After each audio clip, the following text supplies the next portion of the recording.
Hello and welcome back to the Frugal Granny channel. My name's Ali and I'm Frugal Granny. And I'm just going to do a quick bonus video for you with a September garden tour. Welcome back to all of my regular viewers. Some of you will have seen my garden before. I will link the garden tours in the top right hand corner if you want to follow my garden through the last few months. And if you're new, I'm really pleased to see you. We've had a lot of new people recently. And if you want to know more about me, I will link my video, Hello, I'm Frugal Granny UK, again up in the top right hand corner.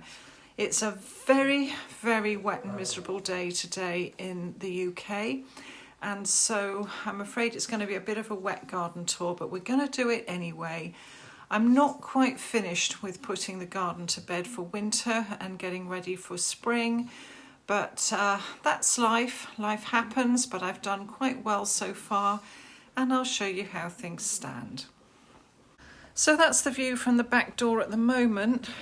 As you can see, I've got a couple of projects sat there on the patio table. I've got to put some firewood logs into the Hessian carriers, and that other carrier bag has got some spent compost in that I'm going to use to pot up some spring bulbs. I think that's probably one of the last jobs I need to do in the garden. As usual, let's just start by the back door. The water butts are full now because of the rain, and the geraniums are still flowering in the plant house, and I've moved the agapanthus into the bottom of both plant houses, and I'm hoping that they will survive the winter in there. I've got some horticultural fleece as well, and I will wrap that over them at the end of the month. And then at the top there on the right in those brown paper bags, I've got my spring bulbs that I saved from last year, and that's really my last job now, is to plant those up.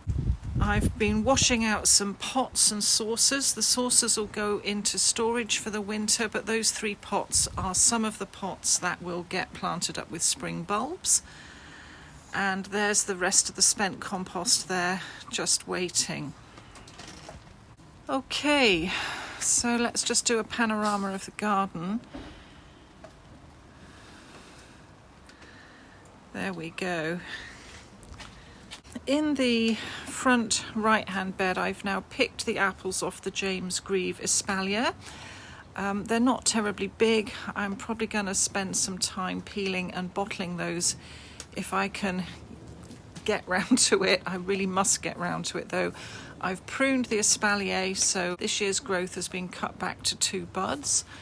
Along the fence line, I've trimmed back next door's jasmine and next door's grapevine, making sure that all of the grapes have either gone back over the wall or into the bin, because grapes are very poisonous to dogs and I don't want my dogs picking them up by accident. And then down here in the actual bed itself, the purple sprouting broccoli has gone bananas. It's leaning forward into the centre of the garden due to the shadow cast by the grapevine and the jasmine. So I've used the space behind the purple sprouting broccoli to start a small compost heap, because it's invisible. And by next spring it'll be rotted down and I can spread it out over that bed. In the front left-hand bed, I've now removed the courgettes, and I also took out the leeks that I was growing as an experiment because they'd not done terribly well. There was just too much in that bed and I had to own up to it. I've also taken the runners off the strawberries, as I don't need all of those runners, and that's something I really have to learn every year, is that I don't have to save everything. I only need to save what I need and what I can manage. And then over there in the top left-hand corner, you can see that the potted buddleia did actually flower in the end. It's almost a pom-pom flower, not like the ebullient spikes you get on buddleia that grows along the railway lines, but that's lovely. I've had a couple of butterflies on it, but it's been rather late flowering, and that's been a bit sad. 1 minute. Okay, you can see here that I've cut the sage plant back quite harshly. I don't really use a lot of sage, and so it's good to sort of keep that bush there in check. And then if we take this aspect of the front left bed, again you can see the buddleia in the pot. It's sort of grown forward due to the accumulation of bramble branches. I've decided to cut the Oregon thornless bramble right back this year, so you can see that against the fence. That does mean probably no fruit next year, but that's fine. I've got tons of fruit and I'm not going to miss it. The rosemary is going to come out. I've cut that right back, but I need to get a spade or a fork out to get that out of the ground, and I will replace it with the rosemary cuttings I rooted in the spring. The garlic chives are going bananas, which is wonderful. I love garlic chives. And then here is the young fig tree. I've trimmed a few of the branches off the bottom and tidied up under the pot. So there's some alpine strawberries in that pot, and I'm hoping they might do a bit better next year. Right, moving on to the back left-hand bed, you can see now that I have trimmed back and trained up the loganberry bush. What I've done is I've removed the fruit-bearing growth from this year, which was the fresh growth from the year before, and I've trained this year's fresh growth along the wires that are in the fence, and that growth will produce the fruits next year. Now I've actually had to remove about 4 or 5 of the branches because I've learnt over the years, again, there's no point crowding it out. It's best to keep them nicely spread out. Then in the spring you get a few side branches and things, and you get lots of fruit coming from that. In the bed below, I've transplanted some little foxgloves into the corner that I've been saving, and this is my green curly kale, my greens for the winter. I am so pleased with this. This is the best crop I've had for years, and it will keep me going in green food all winter.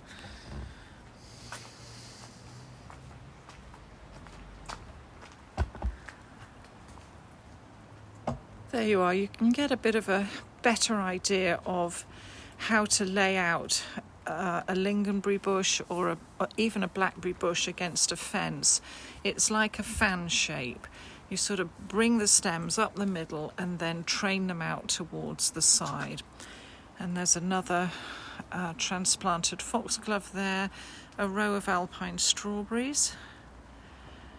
There's the plum tree in the pot. And on the windowsill, 3 heather plants and my 2 rosemary cuttings that will go in the ground in the front left bed. And then here the sedum trough and my tubs of white flowering shrubs. I'm going to be putting horticultural fleece over all of those pots and the trough at the first sign of frost. And there you can see that white buddleia. That did have flowers on it. This is the one that was suffering with leaf wilt at the beginning of the season. I trimmed it back quite hard, and we did actually get flowers in the end, but not many butterflies. It's really sad. I'm just hoping maybe next year more butterflies. And there's my 3rd water butt that's not plumbed into anything. So with all the rain we've been having, I've manually filled that up using a bucket, taking water from one of the other water butts. So that's sort of like my standby backup water butt that's now full. And there against the wall you can see my barbecue. My bicycle was there. That's now gone to the bicycle shop to be sold. That's my new wood-carrying wheelbarrow. And then there's the black currant, the red currant, and the mint trough. Coming round to the back right-hand bed, this is where the rhubarb was. I've now taken all the leaves off and chopped up and piled up here all the trimmings from the fence and a lot of the weeds. This won't stay here forever. I don't particularly want the organic material from this, but I'm going to leave it for a while because there's only so much I can get in my wheelie bin. So maybe in a fortnight's time I'll be able to put some of this in the wheelie bin, and then a fortnight after that I will put in the rest. And there again is my espaliered pear tree, which I have now pruned, and that's the main fig tree there, underplanted with alpine strawberries, which still has got a lot of weeds in it. I need to get the weeds out of that pot.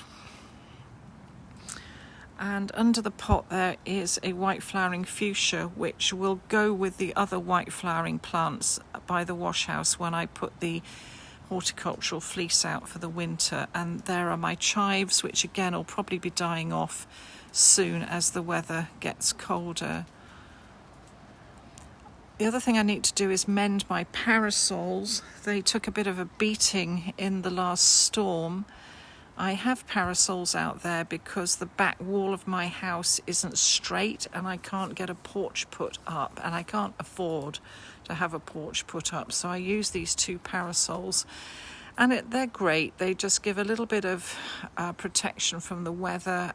And if it's raining, it does mean the dogs still have got something to come out and keep themselves dry underneath when they want to do their business. But that's it.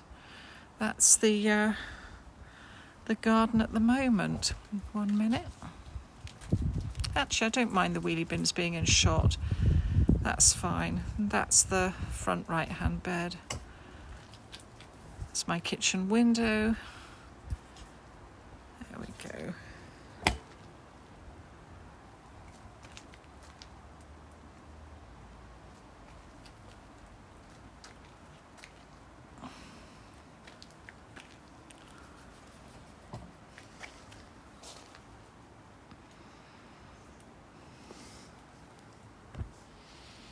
Oh, there we go. Quick tour round the garden. I'm going to go in now. I've got some washing up to do. Bella's got to go for her second inoculation at lunchtime. And then this afternoon I'm going to sit and tidy up my desk. There's a lot of paperwork that needs filing. I've got a week off this week. It's a rainy day, so I've really got no excuse. Anyway, I hope you enjoyed the little trip round the garden, and I will see you tomorrow for coffee and catch up, when we will have a talk about month end and month beginning money matters.